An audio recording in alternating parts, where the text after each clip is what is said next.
বন্ধুরা দেখেন আমরা চলে যাচ্ছি আমাজনের সেই গহীন জঙ্গলে। এখানে দেখেন একটা পুষ্করণী আছে জঙ্গলের মাঝখানে, হাজারো শিশু দেখেন গোসল করতেছে। এটা দেখলে মনে হয় আমরা শৈশবে ফিরে গেছি। আর এখানে দেখেন পাশে সেই বাঁশঝাড়, যে কাজলা দিদির বাঁশঝাড়, যে বাঁশবাগানে মাথার উপর চাঁদ উঠেছে, ওই মনে হচ্ছে আমরা শৈশবে চলে যাচ্ছি।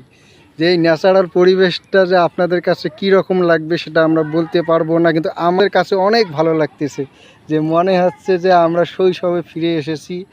যে বন জঙ্গলে ঘুরতেছি, পরিবেশটা দেখেন, মনোরম পরিবেশ, পাখির কলরব, একটু পাখির মনে করো যে চিল্লাচিল্লি কম থাকলেও পরিবেশটা অনেক ভালো আছে। হয়তো পাখিরা দিনের বেলা এখানে ঘুমায়, সেই জন্য পাখির শব্দ শোনা যাচ্ছে না, কিচিরমিচির শব্দ। আর দেখেন একটি গাছে হাজারো কাঁঠাল, যে মনে হচ্ছে যে তারা পরিবার পরিকল্পনা ছাড়াই মনে করে যে অসংখ্য কাঁঠালের জন্ম দিয়েছে এই সেই কাঁঠাল গাছগুলো।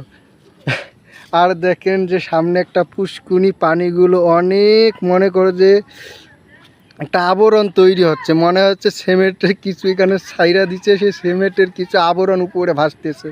এই সেই পুকুর, উপরে দেখেন একটা বিল্ডিং, মনে করেন যে আর কিছু সময় গেলে ভেঙে পড়বে।